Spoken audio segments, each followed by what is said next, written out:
시장이 그지 같아도 아무리 긴축 공포에 휩싸여도 결국 갈 놈은 갑니다. 다시 봐도 문제가 없습니다. 지금 시장은 얼마든지 흔들릴 수 있지만 떡상할 종목을 들고 있다면 버티기만 하면 될 문제입니다. 문제가 없는 것이 아니라 매우 좋습니다. 올해는 작년보다 훌륭한 성장을 할 거고요. 그럼에도 불구하고 내년엔 더 좋을 겁니다. 그럼 무서울 것이 없고요. 어차피 떡상합니다. 그럼 떡상버스에 타이소 멤버십 가입을 눌러주세요.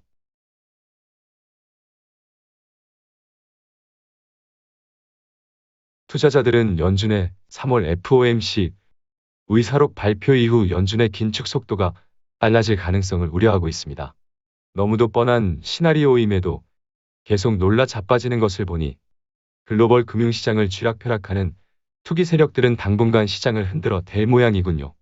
김떡상 혼자 그러려니 하고 있는 거 실화인가요? 지금 다들 벌벌 떨고 있는 거 실화인가요? 공격적인 긴축 재료는 이제는 지겹지도 않은 모양입니다. 이제는 그만 놀라 자빠질 때가 되지 않았나 싶어도 계속 놀라 자빠지는 것도 신기할 지경이네요. 연준은 이르면 오는 5월부터 대차대조표를 축소하는 양적 긴축에 나설 것으로 예상되는데요. 월가는 연준의 대차대조표 축소 규모가 이전보다 클 뿐 아니라 긴축 속도 역시 한층 빨라질 것으로 보고 있습니다. 전쟁이 끝나질 않으니 당연한 거죠? 전쟁이라는 특수한 상황에서는 어쩔 수 없습니다. 또한 앞으로 여러 회의에서 기준금리를 이전보다 큰 폭인 0.5%로 인상하는 비컷을 단행할 가능성도 커졌습니다. 연준 위원들은 긴축 강도를 올려야 한다는 목소리를 내고 있고요. 불안 초조한가요? 어차피 휴전이 되면 해소될 문제입니다. 생각보다 전쟁이 쉽게 끝나지 않아 솔직히 저도 당황스럽긴 하지만 그리 길지 않을 것으로 보는 것이 정신 건강에 좋지 않을까요? 어쨌든 휴전이 되면서 원자재 가격이 안정화되면 물가도 안정이 될 거고요. 물가가 안정이 되면 긴축 강도를 올려야 한다는 목소리도 쏙 들어갑니다. 지금은 시기적으로 겁을 줄 수밖에 없는 상황이니 이해해야죠. 저도 푸틴이 원망스럽습니다. 하지만 원망한다고 상황이 바뀌진 않습니다. 그저 제대로 떡상하기 위해 매일같이 쓰디쓴 쑥과 마늘만 먹는 인내의 시기로 생각하면 되지 않을까 싶습니다. 저도 인내의 시간이 이렇게까지 길어질 줄은 몰랐지만 어차피 다 회복되고 떡상도 합니다. 한두 번 당한 솜씨가 아니에요. 제 이름이 괜히 김떡상이게요.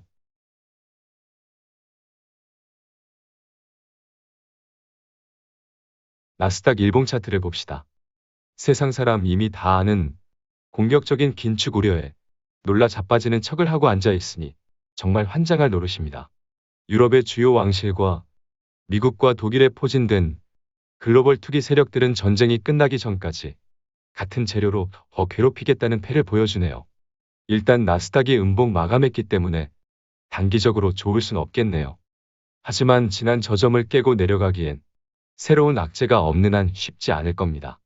지난밤 나스닥이 이렇게 마감했으니 일단 다음 주 월요일 우리 시장도 시작은 별로일 것으로 보는 게 당연하겠습니다. 코스피 일봉 차트를 봅시다. 구름 저항을 확인하고 다시 조정이네요. 강하게 구름 안으로 침투하는 신호가 없었기 때문에 예고된 조정이고요. 어차피 전쟁이 끝나기 전까지는 갈 수 없는 장세이기 때문에 오히려 다행입니다. 분위기 파악 못하고 오르기만 했다면 높은 데서 떨어질 뿐이니 더 아프고 괴로울 뿐인 겁니다. 그냥 전쟁이 끝나기 전까지 그리고 다음 달 FOMC에서 공격적인 금리 인상을 하기 전까지는 바닥에서 다지는 패턴이 베스트입니다. 바닥을 잘 다지고 있습니다. 마찬가지로 지난 저점을 깨기 위해서는 새로운 악재가 필요하지 않을까 싶습니다. 바닥에서의 박스권 다지기 패턴으로 보면 적절할 것 같아요. 그래서 빠질 때마다 매수 좋고요. 돈이 없다면 최소한 털리지만 않으면 됩니다. 이제 얼마 안 남았어요. 늦어도 하반기는 좋게 보고 있고요. 빠르면 5월 중순. 그 전에 휴전이라도 되면 갑자기 좋아지는 거고요. 기대가 크면 실망도 클 수 있으니 우리는 마음 편하게 하반기를 봅시다. 그 전까지는 무슨 생쇼를 하는지 지켜보면 될 것 같아요. 글로벌 투기 세력들의 쇼타임, 아니 생쇼타임에 불과하고요.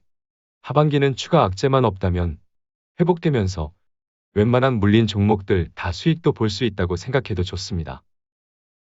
네? 새로운 악재가 터지면 어쩌냐고요? 세계 3차 대전이요? 너무 가는 거 아니에요? 뭐요? 신종 바이러스? 와씨, 여기서 새로운 악재를 상상하는 것은 너무 잔인하다 정말. 넘어가시죠. 긍정적인 투자자만이 이 그지 같은 시장에서 살아남아 회복하고 떡상도 하는 겁니다. 이미 많은 투자자들이 떠났고요. 남는 자가 다 먹는 장이 되는 겁니다. 두고 보시죠.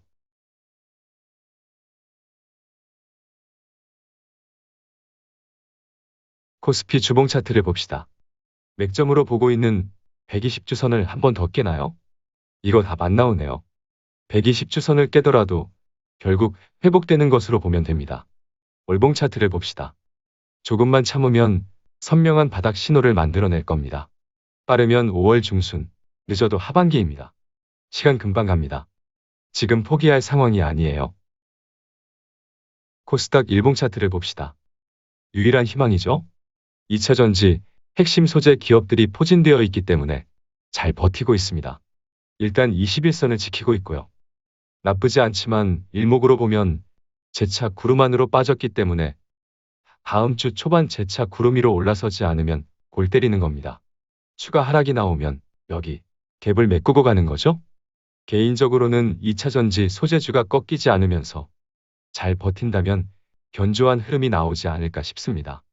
주봉 차트를 봅시다. 일목으로도 매우 애매하고요. 이평선으로 봐도 5주선의 지지와 20주선의 저항을 동시에 받고 있어 애매하네요. 다음 주 초반 흐름이 매우 중요해 보이지만 버티는 흐름을 예상해 보겠습니다. 월봉 차트를 봅시다. 5월선과 20월선의 데드크로스가 출현한 상태에서 20월선 위로 올라서기 전까지는 좋은 얘기를 할 수는 없습니다. 20월선 위로 올라선다면 1월 달에 만들어진 장대 음봉의 몸통을 절반 이상 회복하기 때문에 긍정적으로 볼 수 있겠으나 아직은 확인이 필요한 상황입니다. 다음 주 12일 미국의 3월 소비자 물가 지수가 발표됩니다. 발표에 앞두고 시장이 반등하면 아무 의미 없는 거고요. 혹시나 물가가 예상치보다도 높게 나온다면 제대로 놀라 자빠지겠죠? 그래서 추가 매수를 고민하고 있는 대단한 분들은 3월 물가를 보는 것도 나쁘지 않을 것 같고요. 현금이 전혀 없다면 놀라지만 마세요. 3월은 전쟁으로 인해 원자재 가격이 폭등을 했었기 때문에 그럴 수 있습니다. 하지만 4월부터는 상대적으로 3월보다는 괜찮을 것으로 보기 때문에 5월 중순엔 물가 상승이 둔화되거나 소폭 안정이 되는 것이 확인이 되면서 결국 시장도 좋아질 수 있어요. 혹시나 결과에 따라 시장이 놀라 자빠진다고 같이 놀라 자빠지지 말라는 얘기를 하는 거예요. 아직은 뭐 하나 해소된 것이 없기 때문에 극복해야 합니다. 결론은 당분간 글로벌 투기 세력들이 공격적인 긴축이라는 같은 재료로 뽕을 뺄 생각을 하고 있기 때문에 조금만 더 잘 버티자는 얘기예요. 하지만 결국 다 좋아지기 때문에 더 이상 괴로울 것도 없습니다.